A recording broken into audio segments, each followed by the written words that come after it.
Operation Kagar పేరుతో కేంద్ర ప్రభుత్వం సాయుధ బలగాలు తలపెట్టినటువంటి మారణకాండని సిపిఎం పార్టీ కేంద్ర కమిటీ ఖండిస్తోంది. ఈ ఆపరేషన్ వెంటనే ఆపేయాలని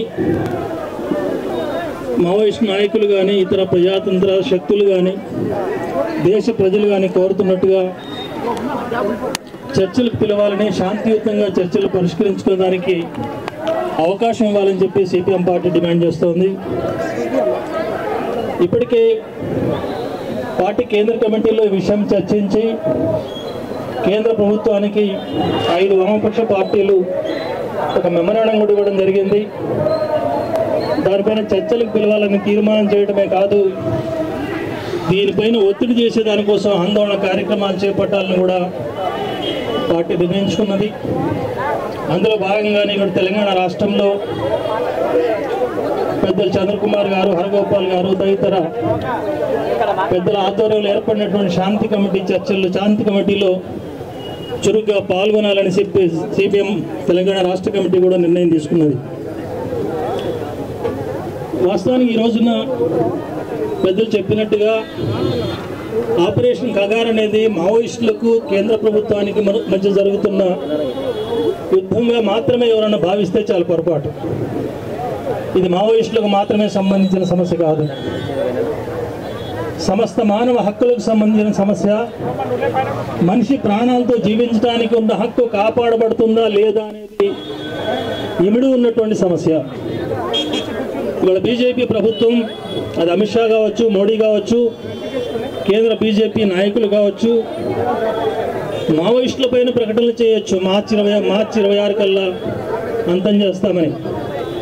వాళ్ళు అంతం చేస్తామంటుంది మావోయిస్టులను కాదు, వాళ్ళు అంతం చేస్తామంటుంది ప్రశ్నించే ప్రశ్నను, ప్రశ్నించే గొంతుకను, ప్రశ్నించే మనుషుల్ని మొత్తంగా ప్రతిపక్షాన్ని అణచాలని ప్రయత్నం చేస్తున్నారనేది మనం అర్థం చేసుకోవాలి. మావోయిస్టులు మాత్రమే చంపుతున్నారా? మిగతా కేంద్ర ప్రభుత్వానికి వ్యతిరేకంగా నిలబడ్డ ప్రతి ఒక్కరిని చంపడం లేదా? కుల్పూర్కి ఏ మావోయిస్టు లేదా ఇంకా అనేక మంది, గౌరీ శంకర్ ఏ మావోయిస్టు, గౌరీ లంకేష్, ఇట్లాంటి మేధావులందరినీ, ప్రజాతంత్ర శక్తులన్నింటినీ, ప్రశ్నించే గొంతుకులన్నింటినీ అణిచివేయటం అనేది మావోయిస్టుల పేరుతో పైకి ప్రకటనలు ఉన్నప్పటికీ తమ అధికారానికి, రాజకీయ నిరంకుశత్వానికి ఎదురు నిలిచే ప్రతి ఒక్కళ్ళని అణిచివేయటం, వాళ్ళ గొంతుని చిదిమివేయటమే ఈ ప్రభుత్వం యొక్క లక్ష్యంగా మనం భావించాలి. అంతేకాదు మరొక విషయం కూడా మనం దృష్టిలో పెట్టుకోవాలి. ఇది అమిత్ షా గారు ప్రకటిస్తున్నాడంటే అమిత్ షా బుర్రలోంచి వచ్చిన సిద్ధాంతం అని, లేక ఆయన నాయకత్వం ఇస్తున్న నరేంద్ర మోడీ గారు ఇంకా బీజేపీ నాయకులు 2014లో అధికారంలోకి వచ్చిన బీజేపీ ప్రభుత్వం మాత్రమే ఆలోచిస్తున్నది అనుకుంటే పొరపాటు. బీజేపీ రక్తంలోనే ఆ సిద్ధాంతం ఉన్నది. గతంలో వివిధ ప్రభుత్వాలు రాజ్యం వెళ్తున్నప్పుడు, అక్కడక్కడ ఎన్కౌంటర్లు జరుగుతున్నప్పుడు కమ్యూనిస్టులుగా మనం ఒక మాట చెప్పేవాళ్ళం. ప్రజల్లో ఉన్న అశాంతిని, అసంతృప్తిని ఆసరా చేసుకొని ఉద్యమాలు వస్తున్నాయి, లేక సాయుధ ఘర్షణలు వస్తున్నాయి.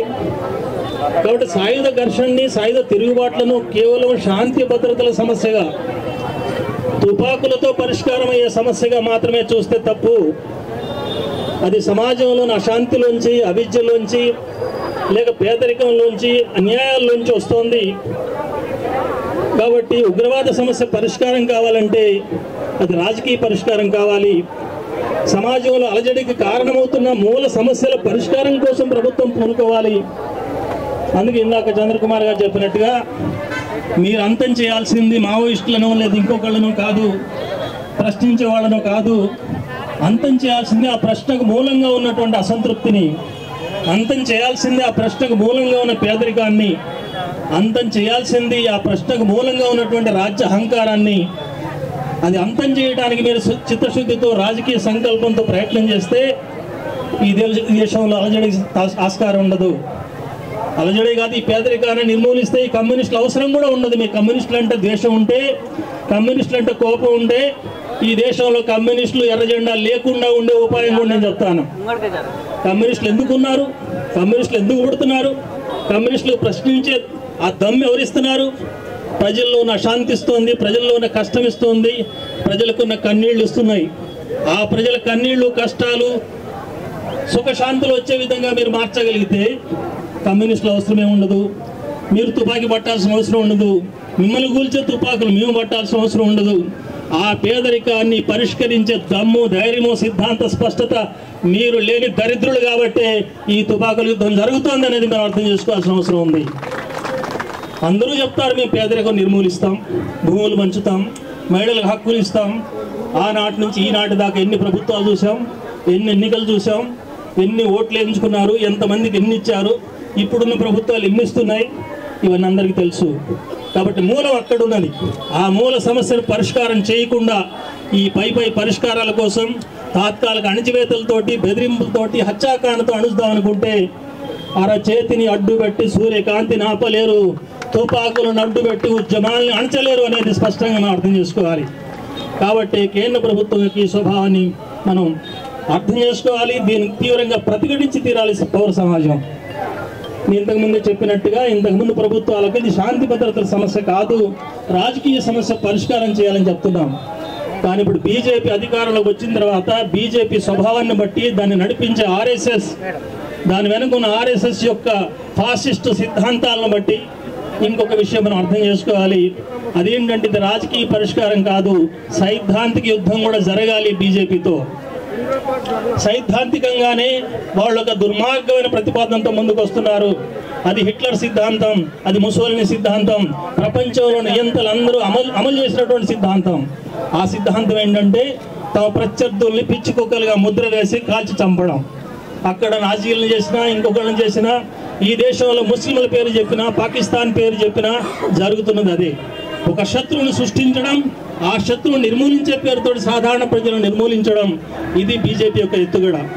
ఈ మత ఘర్షణలో, మత ఉద్రిక్తతలో, వైషమ్యంలో, ద్వేషంలో మన రోజువారీ అవసరాలు మర్చిపోతున్నాం. వాడు ఇస్తా అన్న నల్ల డబ్బు తెచ్చి ఇచ్చాడా లేదా అడిగే ప్రశ్న వెనక్కిపోతుంది. నువ్వు ఇస్తాన 2 కోట్ల ఉద్యోగాలు ఇస్తావా లేదా, ఇచ్చాడా లేదా అనే ప్రశ్న వెనక్కిపోతుంది. మహిళలకు ఇస్తాన హక్కులు ఇచ్చాడా లేదా, మహిళలపైన అత్యాచారాలు పెరిగినాయా అనే సమస్య వెనక్కిపోతుంది. నిరుద్యోగ సమస్య కానీ, అధిక ధరల సమస్య కానీ, ఈ దేశాన్ని అతలాకుతలం చేస్తున్న అనేక సమస్యలన్నీ పక్కకు పోతున్నాయి. ముస్లిమా, హిందువా, నువ్వెక్కువ నేనెక్కువ, ఎవరు చంపుతున్నారు, ఈ మత ఘర్షణ పెరగడం బీజేపీకి కావాలి. అందుకే ఈ రోజున ఇజ్రాయిల్ కానీ లేదా ఇంకొకటి కానీ, మన పహల్గాం కానీ, వీటన్నింటిలో అదే కనపడుతుంది. పహల్గాంలో ఏం జరిగింది? అందరికి ఉన్మాదం ఎక్కింది. మనకి పాకిస్తాన్ మీద యుద్ధం చేయాలి, పాకిస్తాన్ ఓడించాలి. ఎందుకు ఓడించాలి? ఉగ్రవాదం కాబట్టి. ఆ ఉగ్రవాదుల జోలికి పోతున్నారా? ఆ ఉగ్రవాదానికి మూలం ఏమిటో తెలుసుకుంటున్నారా? అదేమీ లేదు. ముస్లింలకు హిందువులకు ఘర్షణ పెట్టడం. ఆ రోజున ఉగ్రవాదులు చేసిన పని ఏంటి? నువ్వు ముస్లిమా హిందువా తెలుసుకొని, ముస్లిం అయితే వదిలేశాడు, హిందూ అయితే చంపేశాడు. ఎవరైనా హిందూ ప్రాణం రక్షించుకునే దానికోసం నీ ముస్లింని అర్థం చెబితే ఇస్లాంలో ఉన్నటువంటి పంక్తులు చదవమని చెప్పాడు, చదవగలిగితే వదిలేశాడు, చదవలేకపోతే చంపేశాడు. అంటే వాడి ఉద్దేశం ఏంటి? నిజంగా ఇస్లాం మీద నమ్మకం ఉందా, భక్తి ఉందా నాకు తెలియదు. ఒకటే వాళ్ళ లక్ష్యం. భారతదేశంలో ఉన్నటువంటి 20 కోట్ల మంది ముస్లింలకు, మిగతా కోట్ల మంది హిందువులకు మధ్య ఆరని పగని రగిలించడమే వాళ్ళ ఉద్దేశం, ఉగ్రవాదుల యొక్క లక్ష్యం.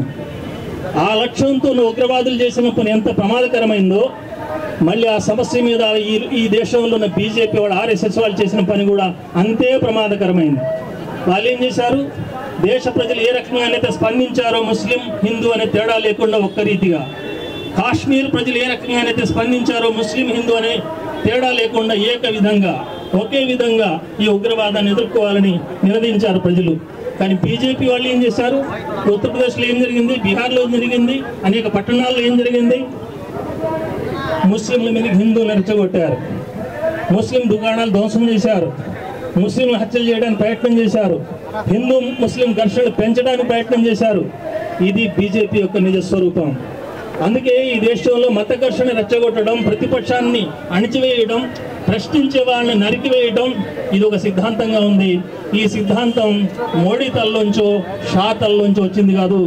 వీళ్ళ సిద్ధాంతవేత్త గోల్వాల్కర్ పుస్తకం నుంచి వచ్చింది, గోల్వాల్కర్ సిద్ధాంతం నుంచి వచ్చింది. ఆయన చాలా ఏళ్ల కిందే చెప్పాడు స్పష్టంగా వాళ్ళ సిద్ధాంత గ్రంథంలో ఏమనంటే, ఈ దేశంలో ఈ దేశ ప్రజలందరికీ శత్రువులు ముగ్గురు: ముస్లింలు, క్రిస్టియన్లు, కమ్యూనిస్టులు. ఈ ముగ్గురిని దేశంలో లేకుండా నిర్మూలిస్తే ఈ దేశం సుభిక్షంగా ఉందని చెప్తున్నాడు. వీళ్ళని కాదు నిర్మూలించాల్సింది, తప్పుడు సిద్ధాంతం చేసినటువంటి ఈ తప్పుడు సిద్ధాంతవేత్తల నిర్మూలన జరిగితేనే ఈ భారతదేశంలో ప్రజలందరూ సుభిక్షంగా ఐక్యంగా ఉంటారనేది మనం తెలుగు సమాధానంగా చెప్పాల్సిన అవసరం ఉంది. అందుకే ఈ రోజున ఈ చెప్పడం ఒక చిన్న ధర్నాతో, ఒకనాటి ఉపన్యాసంతో, ఒక్కరోజు యొక్క నిరసనతో పూర్తయ్యేది కాదు ఇది. ఎందుకంటే వాళ్ళ నిర్బంధం, వాళ్ళ హత్యాకాండ కూడా ఒక్క రోజుతో పూర్తి కావట్లేదు. ఆపరేషన్ కగారుతో పూర్తి కావటం లేదు.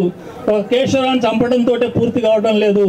ఇంకా ఈ దేశంలో ప్రతిపక్షాన్ని, ప్రశ్నని చంపేయటం అనేది, నరికేయటం అనేది వాళ్ళ ఉద్దేశం. అట్లాంటి దుర్మార్గాన్ని నరికేయటం, పెకలించి వేయటం అనేది మన కర్తవ్యంగా ఉండాలి. అందుకు ఒక దీర్ఘకాలిక యుద్ధం చేయాలి.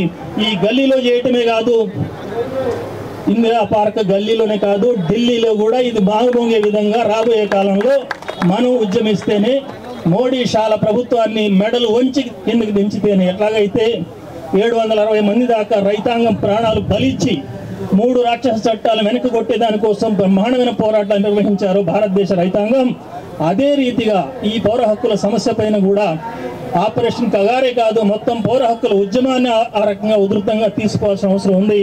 ఆ స్ఫూర్తితో ముందుకు సాగడానికి మనంతా ప్రయత్నం చేయాలని కోరుకుంటూ, ఈ ధర్నాను, ఈ మొత్తం మహా ఉద్యమాన్ని సంపూర్ణంగా సిపిఎం పార్టీ సమర్థిస్తుందని తెలియజేస్తూ మీ అందరికీ సెలవు. నమస్కారం.